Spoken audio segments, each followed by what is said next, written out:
want to welcome everybody to the village of Chaptico. My name is Bill Mattingly. I was born and raised here in Chaptico. Find it to be one of the most special places in the world. My grandparents' house is down in the village, the Gough house. Great-grandparents, the Borough store behind the market. So my roots run fairly deep here. I can remember as a child, we didn't play inside. There was 8 of us, 6 boys, 2 girls, so Mom would say, as soon as we finished breakfast, out, out. And we went outside, and that's where we stayed until lunchtime, and then we came back at dinner time. She locked the door. She locked it, yes, she did. Mom was pretty headstrong, but thank God she did what she did, because all we did was play in the woods and streams and the rivers, and it was just special. I don't know how else to say it. My heart is here, always will be. So, first of all, I'm going to read. Chaptico is derived from the Algonquin Indian language meaning big, broad water. I guess that has something to do with the Wicomico River, doesn't it? Chaptico Bay. Chaptico Bay? Okay. This is the historian here, so I got to be careful what I say. But anyway, welcome to all of you for taking your time out on a Sunday. We greatly appreciate it, and we hope you enjoy it. I know Karen's here from the genealogy, Karen Wood project, and I see my old friend from Loretto back there, Mr. Tippett, Frankie Tippett. Frankie, raise your hand.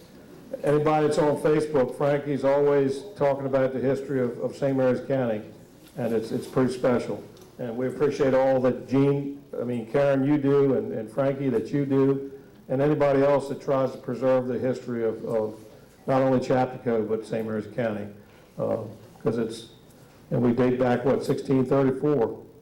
That's a long time.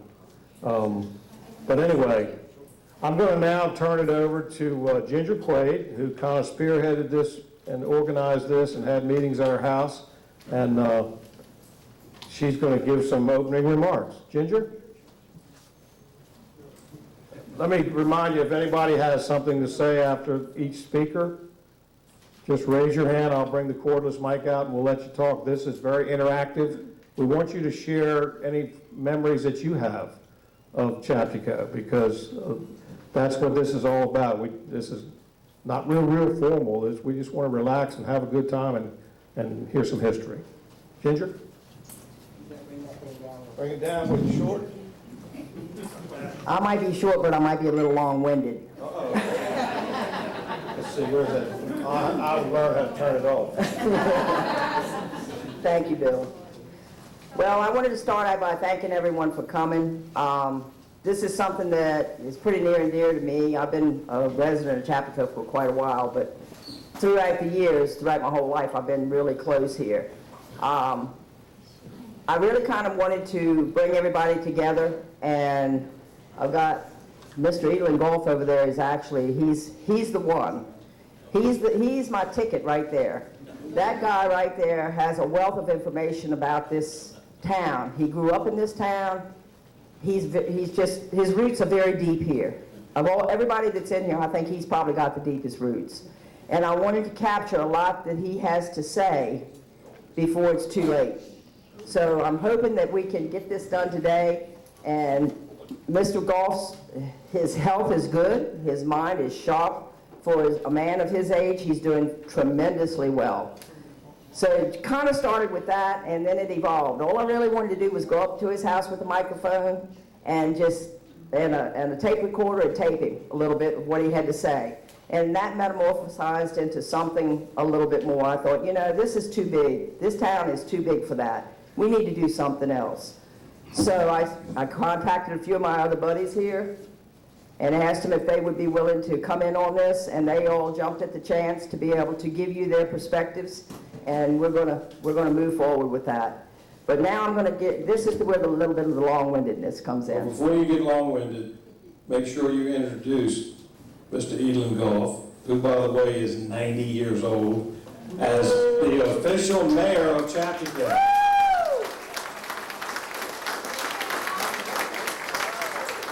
He is our mayor, and we give him a raise every year. Yeah. He's right, Herbie? 91? What happened? You messed up. Gosh, I thought he was my favorite uncle, too. He didn't invite you. Anyway, we'll move forward here, and I'm going to give you a little bit of my memories of Chaptico. For anybody that doesn't know me, I am Ginger Quade, and I have lifetime connections here with Chaptico. Ginger Hill. Ginger Hill Quade. There you go. Get me right. My memories of Chaptico start out as a small child. My grandparents, Lee and Anna Morgan, were renters that lived in the Martin Welch House, better known as the Old Schoolhouse, which is right down here actually on property that we own. They moved here in the late 50s, and he died while living there in 1960. My grandmother continued living there until 1967. I have wonderful memories of going to my grandma's and playing with the Morgan cousins, of which I have many. We had a good time visiting there. The house was small, and she was a great cook. I think she fried chicken every Sunday. There would be at least 3 table settings, and the kids always got to eat last. We really didn't care, though, because we'd be outside having a ball. We still get together, our Morgan cousins and us, we get together and reminisce and have dinner at St. Mary's Landing 4 times a year. Mr. Zach Fowler owned that house, the house that they lived in, and the Fowler store that was on the same property. He had horses in the pasture behind the house and pigeons all over the place. Sometimes when we visited in the evening, she would send us kids to Fowler's store to get her a pint of milk and a half a loaf of bread. As a kid, it seemed like it was a long walk to that store. Now, if you guys know where that house was to that store, it's not much longer than this building, but it seemed like a long walk. We didn't have a phone. This one really gets me. We didn't have a phone at home in Maddox. We lived down off of Bashford Lane when this particular thing happened, and then a few years later, our family, my dad bought the Saul Russell house down at Chaptico Wharf, and so we moved there when I was about 7 or 8 years old, and that was my comeuppance years from there. But anyway, when we were living down off of Bashford, we didn't have a phone. Of course, nobody had a phone at that time, but there was one in the Fowler store. And I remember going in there and walking through that store to a room that had a phone in it to receive a call from my brother Joe, who was in the Air Force. And he was stationed in Texas. What a thrill it was to talk to someone that far away. I don't know how those appointments were made. I don't know, because I might have been 3 or 4 years old. You know, I was little. But anyway, it was a wonderful experience to go through that store, go through a room, you turned right, you went back, there was a storage room with a bunch of shoes and stuff in there, and then there was another little hallway, and that's where the phone was. And I might have been 3, 4, 5 years old. I was very little, but I do definitely remember that. That was a big event to get to talk to our brother. You just think about how far technology has come since then. It's just an amazing thing to think that that has happened. Years later, after Rhodey and I married, we came to know Dr. Eugene Guazzo and his wife Shelby. He was a New Jersey boy that came to be a doctor and was looking for a rural community to set up a practice. He met Dr. Roy Guather at a convention, and Dr. Guather introduced him to St. Mary's County. He came and joined the practice of Dr. Roy Guather, David Mossman, and Leandro Berube at the Village Medical Center in Mechanicsville. He became our doctor while he was there. That was in the early 70s. In January of 1974, he bought a piece of property from Obadiah Nelson up on the hill overlooking the Chaptico Bay and the town here in Chaptico, and built a medical office that was known as the Maryland Infirmary, and opened his own private practice in October of 1974. It was great having a doctor's office right here in Chaptico. He kept an assortment of medicines right there in the office, and usually there was no need to even go to the drugstore. His wife Shelby served as a lab tech, and also she kept the books. There were no computers at that time, and after he saw every patient, you could be back in the waiting room waiting for him, but what could you hear? You could hear that typewriter tapping away, and on that old manual typewriter, filling out the notes for people's files. And I can still hear that today, just that tap, tap, tap, tap, tap, and you'd be sitting there waiting up on the table thinking, okay, is he ever going to finish? You think he'd be done, and he's going to come to you next. Next thing you know, you go tap, tap, tap, tap, tap again. But that's a great memory. We rented the Captain Obie Nelson's house from the Goughs in 1975, which was right beside the office, and we maintained the office and the grounds until his retirement on July 31st, 2008. After 13 years of living up on the hill there, we bought the Zach Fowler house in July of 1988 and moved just down the hill, and we've been there ever since. There are so many details that I won't bore you with, but I do want to tell you that living in Chaptico has been a great life.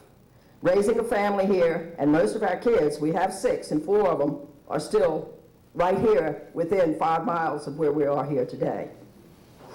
They love it too. We certainly have had our share of joys as well as disappointments, but I would not want to live anywhere else. One thing I do want to mention is the traffic circle. The circle was built in 2007 and has made a great impact on Chaptico. I remember before it was built, there were accidents with major injuries and deaths on a regular basis. It was not unusual to see or hear the medical helicopters come in Brad and Donna Reeves' front yard. Since the circle has been there, we have had a few fender benders, but to my knowledge, no one has been seriously hurt. Sometimes it gets a little annoying waiting for people to get around it, but so far everyone has escaped with their lives. My thoughts is that it has been a wonderful addition to our little town. Another thing about our annual Christmas tree lighting, which by the way was started by Dr. Guazzo, every year some of our fine folks put up a Christmas tree. This tradition started 25 years ago and still goes strong today. When it first started, they would go out and find the biggest tree, cut it down, and put it up with lights. The original home for the tree was in the Commons across from Chaptico Market. If some of you may be not familiar, but it's just a little blank piece of land right over by Chaptico Market on the other side. They put up that tree and there'd be a big bonfire out there and people would sing Christmas carols, and it was just an absolutely wonderful event. The phone company came with a bucket truck, and they used that to help string the lights up that big old tall tree. Extension cords were run to the liquor store for the lighting. Years later, Billy Hill, owner of St. Mary's Landing in Charlotte Hall, made contributions to the 4th District Optimist Club, and they used some of the money to purchase a huge artificial pre-lit tree that could be used every year. The new home for that tree is right on the corner by the circle. Every year, hundreds of people come to the lighting and enjoy refreshments that are put out by the Chaptico Market. Of course, Santa always makes his appearance. It is a wonderful tradition, and I hope it continues for years to come. It brings people together, and that's how memories are built. We have some very knowledgeable people here today. They have a wealth of information about our dear town, and I'm thankful that they're willing to share that knowledge with us. Please feel free to add to the stories. If you like, you can have a short story you'd like to share. By all means, get up and tell us. This is the time. We're having this video recorded by this guy over here. I'm expecting he's going to do a wonderful job, and this is going into the books as part of our history. So whatever you tell today, it's part of our history. Please, by all means, come forward.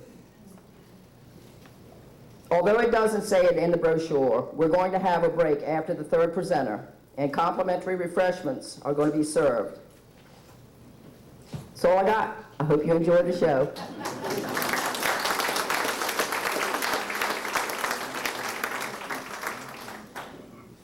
Thank you, Ginger. Okay, I probably should have done this before, but, you know, I'm not a professional at this.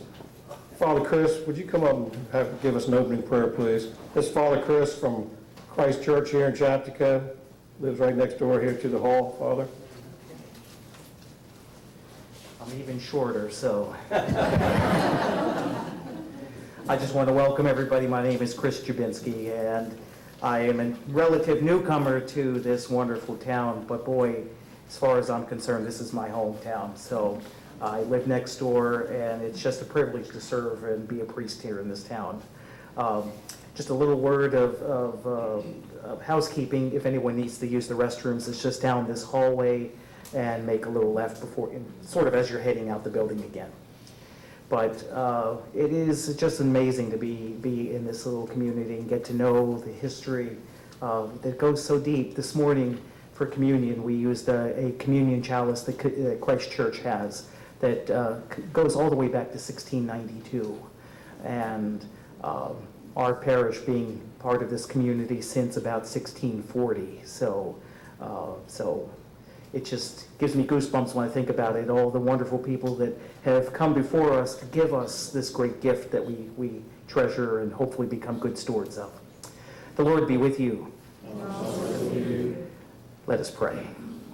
Gracious Heavenly Father, we give you thanks not only for the fact that the rain has come and given us wonderful water for our community, but that we can come together and speak and live and breathe and dream and imagine life here as it was lived by our ancestors over the many centuries. Lord, we give you thanks for the people that have come before us who have worked hard and toiled and studied and laughed and played together in order to give us a great community. Lord, surround us today as we learn more about this great place. Be with us as we continue this heritage and this legacy, as we move it forward, and as we prepare to give this gift to future generations.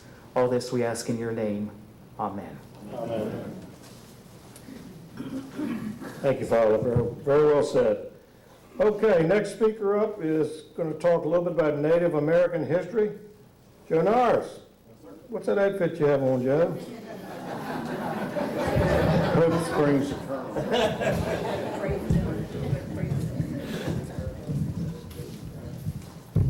All right, I'd like to welcome everyone here.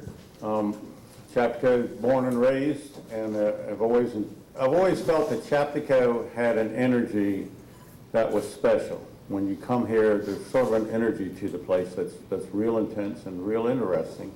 And I sort of define it as Native American energy because we think of we've been here, it was 350 years in 1984, so we're getting close up, in a few years it'll be 400 years since the British folks came and settled here at St. Mary's City.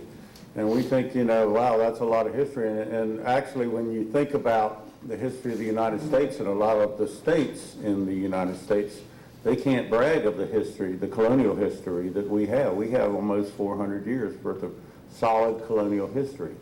But the Native American history goes back some 13,000 years, especially in Chaptico. And I can verify this because of the stone points that I have found in the fields over the years.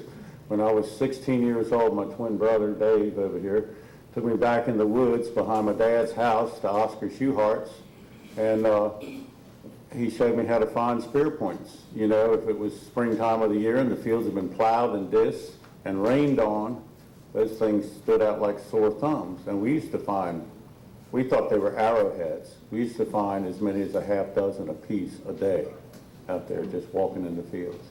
And then as time went on, Bradford, Reeves here in Chaptico had all these fields, and I asked Bradford if I could walk his fields, and he said sure. So every spring, I remember Miss Irva Davis, who lived in the town for many years, was out there walking with Mrs. Fuller one time. She called Mr. Reeves, and she said, "There's some tall guy out there in the field walking." And he said, is it tall fellow? Does he have a ponytail? She said, "Yes." Oh, I think I knew who that is. But we found these arrowheads, we thought they were. And I was 11 years out of high school before I went to St. Mary's College in Maryland. And I majored in history and English, so I was a double major.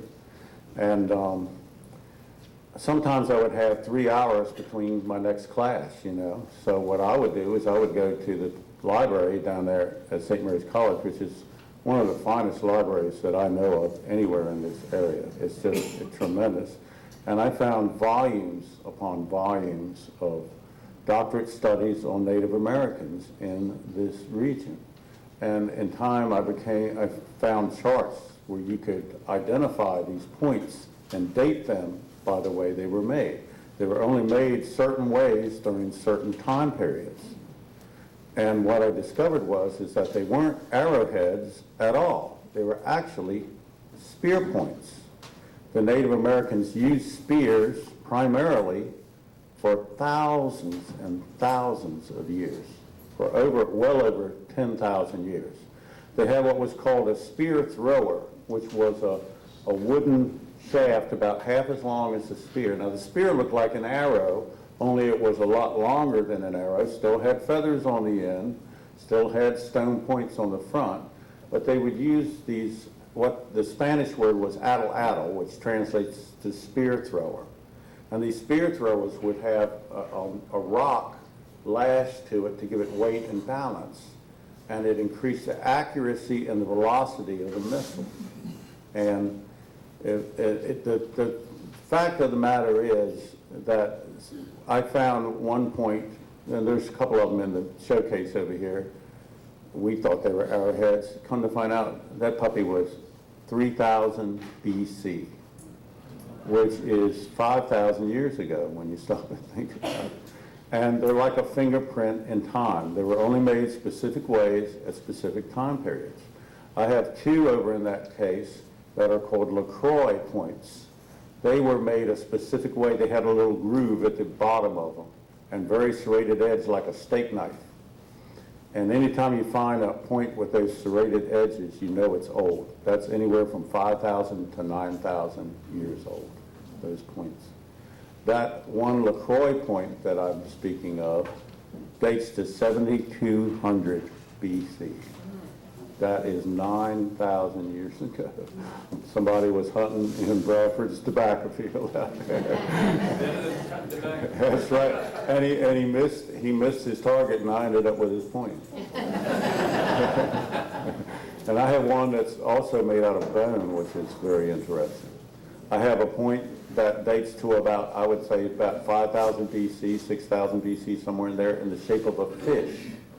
And there was it's dark brown quartz, and it has a round eye, like a fish, like the eye. And the eye is made out of a different type of stone that's embedded in the stone that they made the point out of. It's really, really an amazing point. And I searched for 40 years until, I think it was 2015, on the shores of the Wicomico River, I finally found what's called a paleo point. A paleo point has a little groove on either side of the back end of the point, and they're usually about yay long. And that point dates from 9,000 to 11,000 years old. That's a fingerprint in time right there. And I had looked for that puppy for 40 years and finally found one.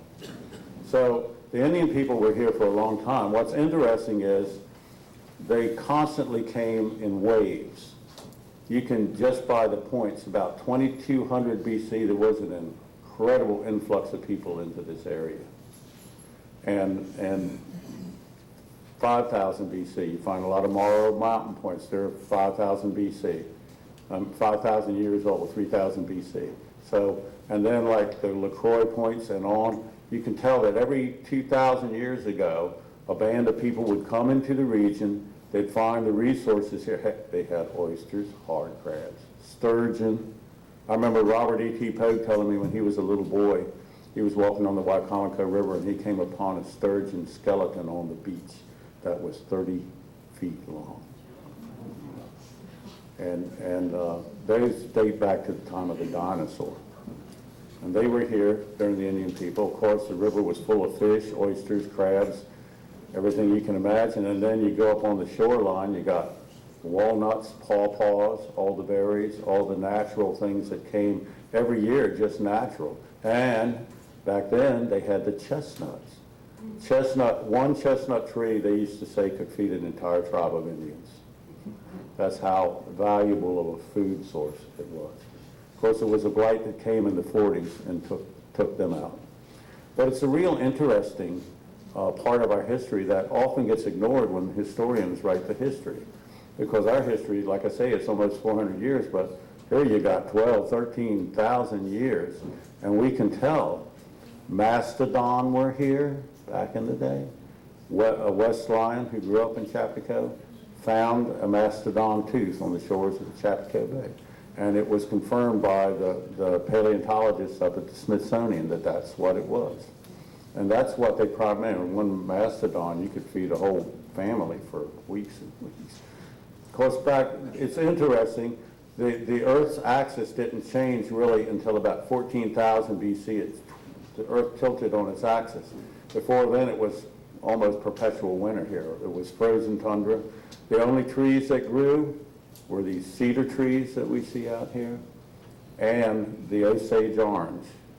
Osage orange is those that have these big, look like green softballs. That's what those are, and they were prized for wood. Now, there's a couple of interesting things that I wanted to add during our talk here. You know, Columbus Day we just celebrated, and now a lot of folks are saying we should make it Indigenous People Day. Well, I'm fine with that. You know, it's kind of interesting because Columbus never set foot on the North American continent. The closest he ever got was the West Indies. America was discovered by the Vikings in 1088. And this is certified and documented now. There's no question. Rune carvings have been found as far west as Ohio and Kentucky. And there was one Viking who apparently stayed behind. And what I find really interesting is these spears and the spear thrower that the Indians used for thousands and thousands of years. About the time that the Vikings came here, all of a sudden they developed bow and arrow. And they also developed the sweat lodge, which was the religious ceremony, purification rite. The sweat lodge is basically nothing more than the Scandinavian sauna. Only the Indians adapted it and made it their own. They incorporated their own spiritual, it became a very strong part of their spiritual belief. It's quite interesting that that all developed from their interaction with the Celtic people. Now, what else is fun is that my last name is Norris. Norris has been spelled a lot of different ways over the years. It started out, at one point it was Norriss. At one point it was Norys. And back long before that it was Norse, which is Norse. The Norseman. It basically means comes from the north. And so our people were the Vikings, and that maybe might have had an ancestor up there.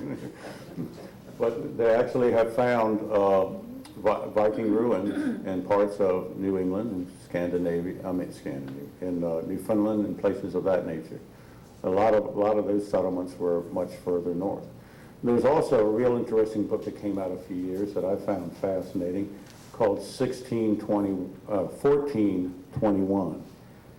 About 60 years before Columbus set sail on the ocean blue, the Chinese and their junk sailors, you know, with the batten sails that went up and down, discovered America, sailed up the Mississippi River and parts of the Florida coast and places like that.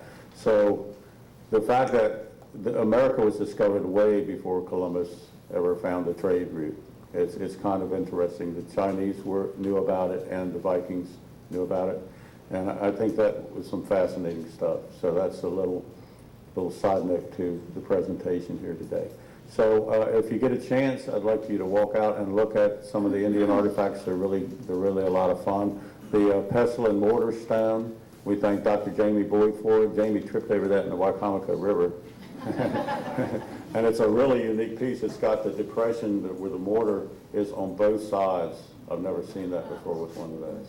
It's really a really unique piece. And I'd like to thank everybody for coming today. If there's any questions or anything. Okie dokie. Appreciate you being here. Thank you.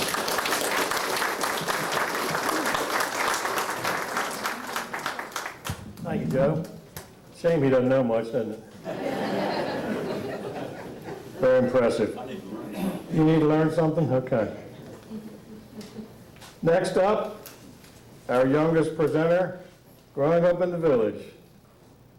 We know him as the mayor, Mr. Edelen Gough. My favorite uncle.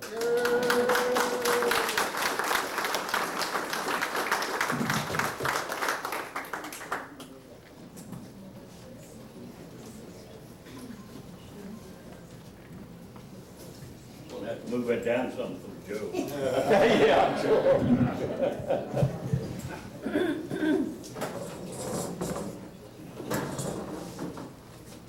Okay, can you hear me? Okay. Which way you want it, this Just- way? No, just, so that. After all that buildup I had a little while ago, it's gonna be disappointing to you, I'm sure. And Joe was talking about his last name being spelled so differently. Mine's Gough, and it's never been spelled differently, but it's sure been pronounced every other way. Gough, Gough, Gooch, go, whatever. Anyway.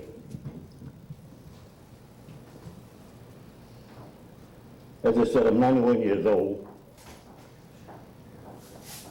And with the exception of years away at college, a couple of years in the Army, I've physically lived here in Chaptico all my life.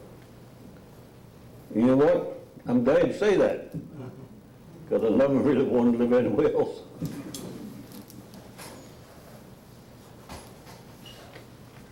I prepared I guess you might be able to call it a map. But it shows what I'm talking about Chaptico in like the 1930s and 40s when I grew up. And compared to Joe, it was 9,000 years ago, it was 13,000 years ago. It was yesterday.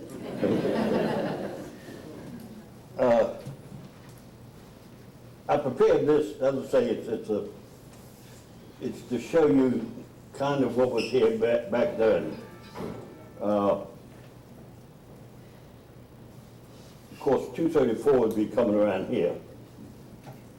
That wasn't here back then. Never had an idea we'd ever have a boundary back in Chaptico. That, of course, wasn't here. But anyway, I'll start. This is as you come down from Budge Creek, and you come on through town, and this is the road that goes to Clements. This is the road that goes to Helen, 238, and on the other direction goes to Maddox, 238. So I'll start at the top up here. And over here was the Reeves. The Reeves home was still there, where Steve still lives today. And when was that built? Can you tell me? About 1905. Like 1905, okay. All right. Now coming down the hill, there's a schoolhouse. It's on Ginger and Roger's property. That, if you look at it and see how large it was, it's not very big. But it was, the first 3 grades were in that building. And I went there for the first 2 grades. Tell me how old I am. Okay. If you come down further, there was a Fowler store. And it was a big operation, really.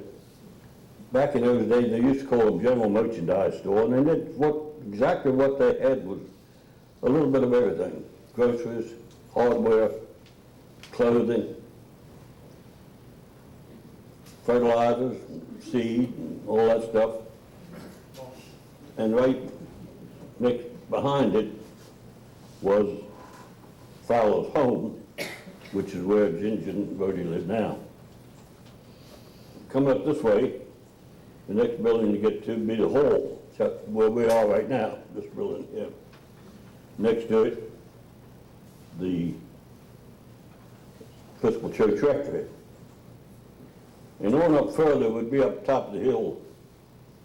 Can't think of the people who live there now, but anyway, was an old home called Southampton. It was Kim Waring. Williams lived there at the time, yeah, when that happened. Mama said she remembered when that one burned. But I remember it burning. I can't tell you exact year, but it was during World War II.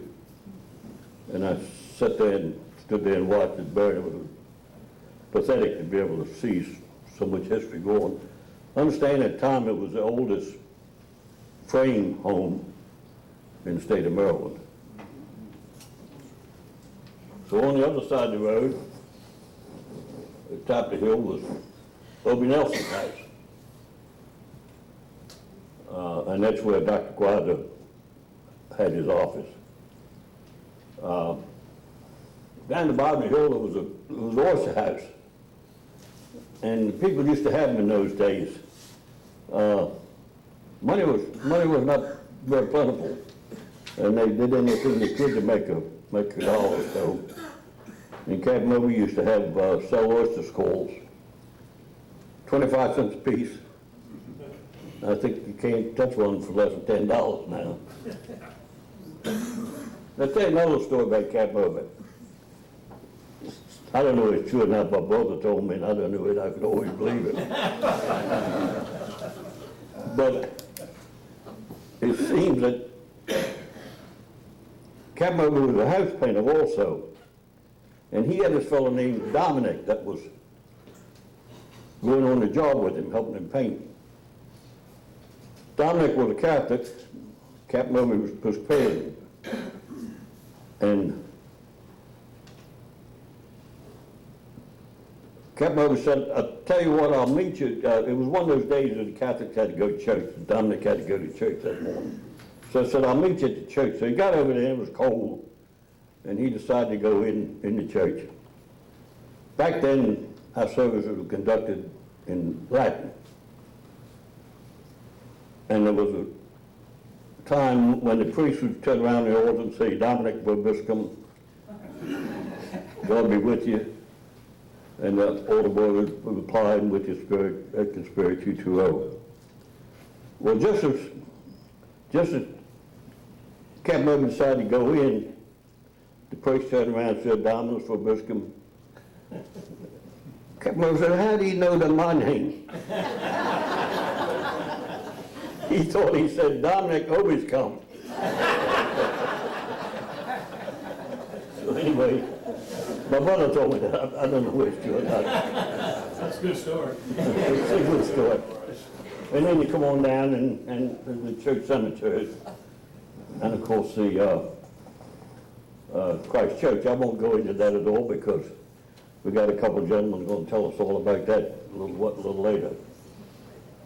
All right, coming on down here, we get to Locust Grove, which is where Brad lives now. And how old is that house? That house was built around 1840. 1840, okay. We don't have any new houses in Chaptico. Then down here is the Burris store. That was another one of those stores that general merchandise, sold everything. And my mother's family owned that store. I don't remember it ever being operated as a store. It was an awful large building.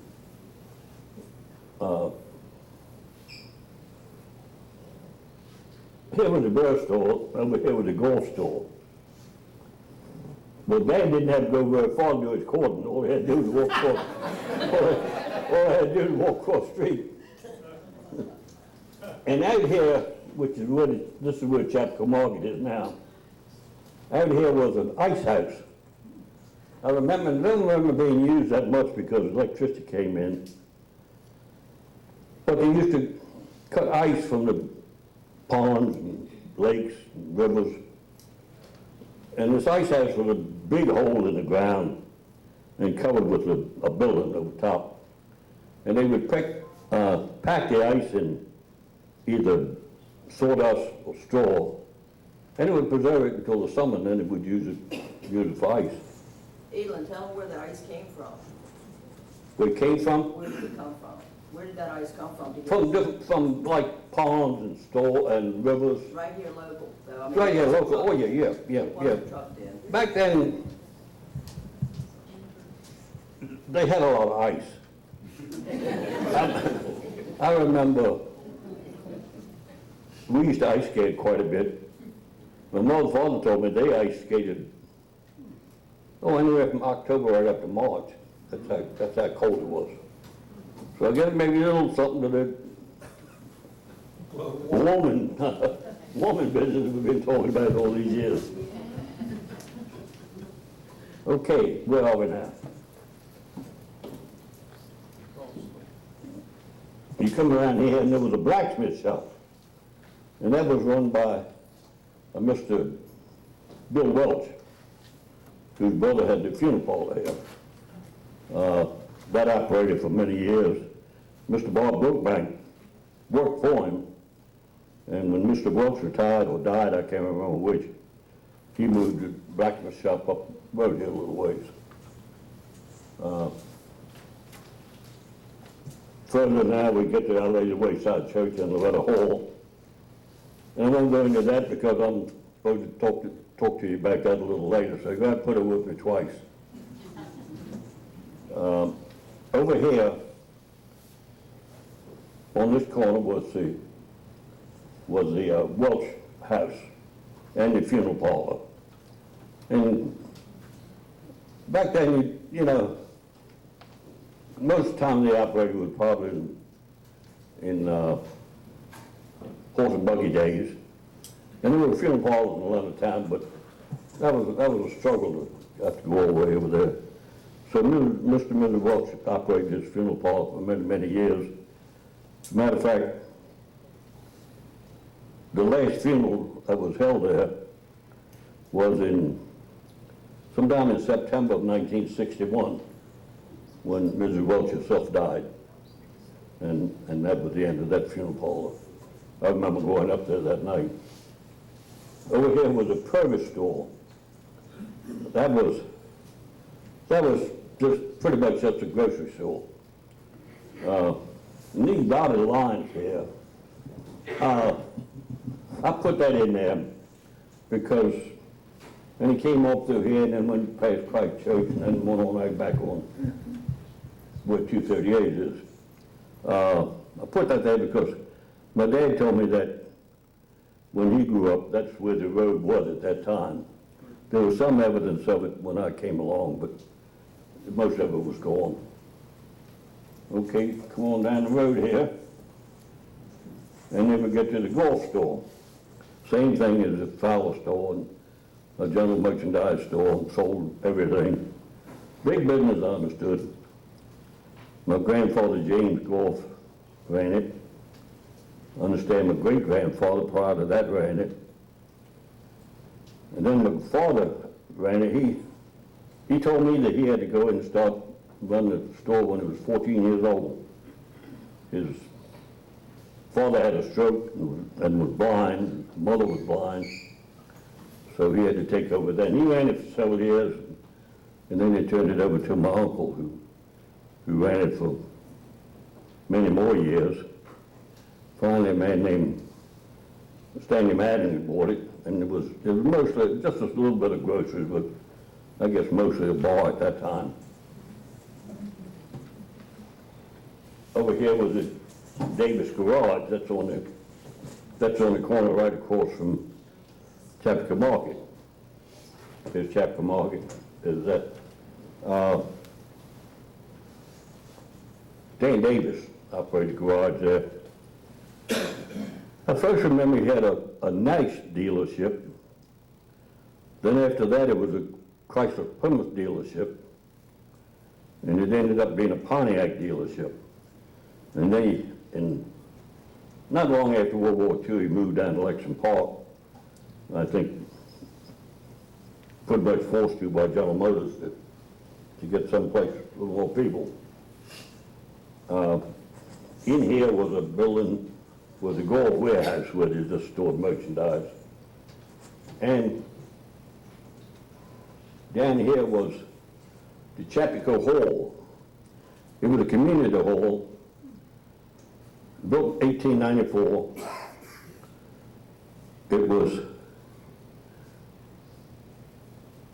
a corporation. They formed a corporation to build a hall.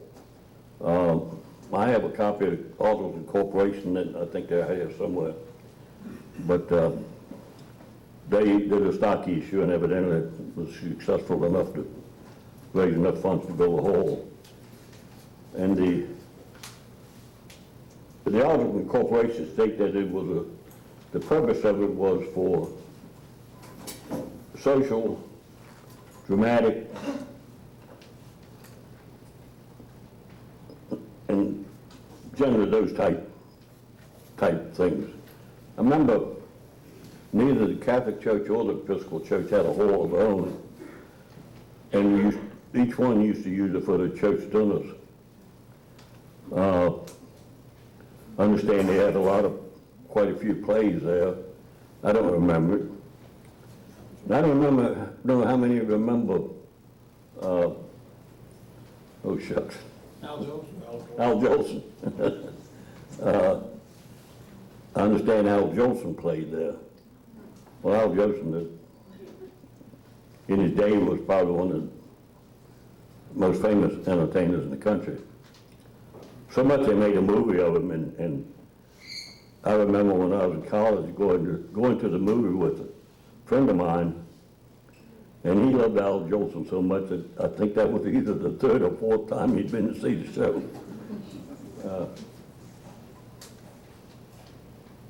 So I guess that's over here, these dots. There was a road that went out on the marsh, and over here was another oyster house that Mr. Jim Thomas ran. So we had a competition.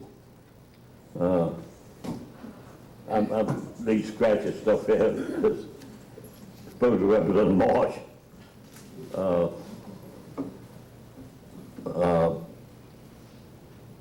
As you know, Chaptico was a port town, and all of that was water. I understood that boats came up into Chaptico up until, I don't know when it stopped, but it had to be pretty much, it was always known as a port town. If you look at the marker down by the post office, it tells you it was one of the principal ports in the county. So that about does that. Oh, I didn't mention, up further, a little further is Deep Falls, one of the most famous buildings in Chaptico. And I don't know whether you know it or not, but we had a governor who lived here in Chaptico one time. I think he was somewhere 1833 or something like that when he served as a governor. And we also had a king in Chaptico.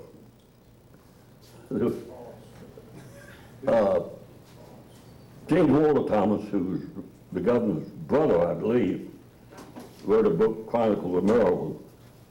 And for many years it was recognized as one of the principal historical books in the state. And he mentions and tells in there about the king of Chaptico, and he was indicted for stealing hogs. And then in turn, you read a little further, and you read where the king of Chaptico sued some of the settlers because they had destroyed some of the crops, and they had brought strong liquor into the town. So that's about all I have to say, except I'll tell you what we think of Chaptico. I had an uncle that lived there all his life and ended up running a golf store. And Father Chris, you might not agree with this theologically anyway, but my uncle always said, if you get to heaven and you see a bunch of people locked up there, that they will be from Chaptico.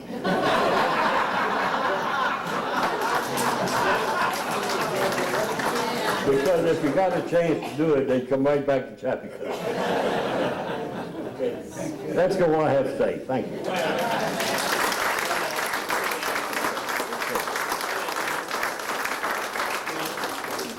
Any questions? Yes. Are Do you there have any any questions for questions? Edelen? I may be able to You answer. need a I don't know. microphone then? Not really. Okay, stand up. You have to. I'm Regina Hill, Sid Norfolk. Did I bring I a don't know if thing I'm of from Chaptico. My address is from Chaptico, but I am from Chaptico. I'm Chaptico, right, Bill? That's right. Well, I don't see on the map there, there was a little school by gingers, but there was also. I'm sorry, I missed that, yeah, you're right. That school, I mean, I'm not trying to say my age, but I did go to that school. You're correct. It's on here on the other side of the road. Yeah, about 6 And months. I neglected to mention that. And then they built the school at Mechanicsville. That's right, And yes. then you were also talking about the Welch funeral. Right, yes. Well, my brother Tony, he was married to Celia Hill, they rented an apartment above there. Okay. And Celia's sister Betsy and myself used to always go down there and stay. Well, guess what? We were staying there when Mrs. Welch was on the bottom floor. And we were scared to death to go sleep that night. Okay. Okay. I got a question, Mr. Gough. Is that the Gough house on the back of that board? No, that's the church. That's the No, Loretto Are you Hall. sure? Yeah. That's the Loretto Hall? Well, Yeah. Well, you didn't say anything about the Gough house, did you? Maybe I didn't, I don't know. That was right next to the Gold Store, that's where I grew up. And it's still built 1925, yes. Yeah, it's still Got there. the American flag on it. Yeah, that awful looking The flag. reason I bring it up is that I'm Billy Fitzgerald, and we had 12 kids in our family, and we consider, And you lived there. and our house burnt down in 1971, and it just so happened that the Gough house was empty at that time. And when you talk about Chaptico as a village and caring, I mean, it brings tears to my eyes. But how many of my brothers and sisters stayed at your house? Two of my Oh, about a brothers- couple of them, I think, yeah. And they stayed over at the Tennyson's house. Didn't they stay at your house, Monkey? Yeah. When it burnt down, and at the Burrs' house. And I mean, we had 12 kids that were spread out, and they were all able to stay right here in Chaptico Yeah. and still go to school. And one of my basic claims to fame is being a Chaptico, but there's a sign right past our driveway. We have a farm here. It's called Shamrock Glen Estates now. But the sign for Helen was right past our driveway. So we always claimed that we were the first property that was in Chaptico, going the other way. Okay. But the point I wanted to make there was, I wanted to bring up the Gough house, and I did want to bring up the togetherness that the families had in Chaptico when our house burned down in 1971. Well, thank you. What I remember about Joel living there was, we only had one bathroom in the house. And every Sunday morning, those kids would come to church all signed up, and I don't know how they did it with that one bathroom. But your mother did that, yep. Any other questions? Yes. What's the history of Goose Turd Alley? I wasn't gonna tell you about that. Right along here, Mrs. Welch had a lot of geese. And it's all geese and chickens and swans and all do, they like to poop. So the boys at Chaptico call that Goose Turd Alley. Okay. All right, Another question I have is, the Gough house that you lived in right. faces away from Route 234. The front of the Well, house, no, but bear in mind, this was before 234 got changed. that's the point I'm trying to make. Yeah. And if you come out of the Chaptico Market and look straight ahead, you'll see where the old road went. There's a boat sitting there now. So yes, it did face it. And And, I think 234 was built in the 60s. yeah, that sounds right. Late 50s I think it's, late 50s probably. Bridge says 64 or something like Yeah, that. okay. Because I remember as a child, he's my uncle, and we'd go down and we called his mom and dad Big Mama and Big Daddy. And we'd go down to the house, we practically lived there, and we would sit on the porch. And of course, there wasn't a whole lot to do, so we'd sit out there right until it was time to go to bed, rocking in the chairs and playing, and all we could hear was bullfrogs. And Yep. I remember Uncle Stevie, your brother, My uncle. your uncle, was quite a character. And every time the kids walked in, he'd say, "Here come those damn bad children." And my grandfather would say, he would always, Evelyn's father, Big Daddy, would always take up for us. And if Mom fussed at us, or Big Mama fussed at us, he'd go, "Damn it, Edith, leave those chaps alone, there's nothing wrong with those chaps." That was some special times. Alan, you have a question? Just comment I want to say, you Stand saw up. Davis Pontiac, Stage name. Yep. 59 Pontiac, my uncle had Fort Lew from there. And you still have it. This is Alan Hill, he's born and raised here in Chaptico too. And a question people ask me about the point of entry for the ships, exactly where they came in, the Chaptico. Where did the ships come up, do we know? I don't know that anybody knows exactly, but I understood it came up Chaptico Wharf? No, it came all the way up to Christchurch. Okay. Yeah. Darby's Landing. Well, even further than Darby's Landing. Yeah. Yeah, right up. Tell them where Darby's Landing is. All right, he's gonna tell you where Darby's Landing is. Darby's Landing was, if you go down Route 238, like you go into Maddox, which we used to refer to as the river road back in those days, there's a path where there's a bridge you get to, and there's a path that took you out there. And there was a warehouse there. I remember parts of the warehouse still being there, but I don't remember the warehouse ever being used. But that's where it was located. R.J. Reynolds put that warehouse, R.J. Reynolds put that warehouse out there. Is that who put it there? Okay, And it burned down. okay. And the concrete footers. Yeah, they were still there. I remember them being there, yeah. And I Yep. guess the tobacco went to the warehouse, and then the big boats came. Then the ships came, took it. Ships came there and took picked it on up to and carried it to wherever. Baltimore Yeah. from there. Yeah. Any other questions? Go ahead. I just want to say something else. Talk about that Davis garage. We used to transfer buses there, and they had the best water coming out of that artesian pipe. We ran over there and we got that water every day. And I tell you one thing, somebody else here's going to kill me for saying this, but when I was on the bus, somebody had some sneezing powder, and somebody blew it, and guess where it went? Right in my eyes. And Betsy took me over to that, she washed my eyes, went home, Dad had to take me to the doctors. Well, I was at a meeting for the alumni just about 3 weeks ago, and I saw somebody there who I haven't seen since high school. And it was Brad Reeves. Okay. And I said, "Do you remember who I am?" He said, "Oh my gosh, yes, I've had a guilt trip for all years."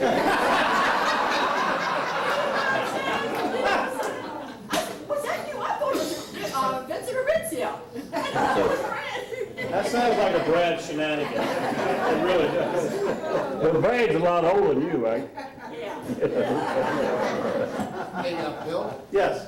I'll make sure that Father Chris hears a confession. All right, we'll all need to go. All right, we're gonna take Okay. about a 15-minute intermission, and then we'll come back and we've got more presenters. So I hope you're enjoying it. We are. Next, we're gonna do David Norris. You next, David? He's Joe's better-looking brother. Oh, I'm sorry. I'm sorry, Joe. I thought you left. And David made me say that. You know how it was when we were growing up here in Chaptico. So David, you're folklore? He's folklore. So ladies and gentlemen, the other half of the Norris twins, David Norris.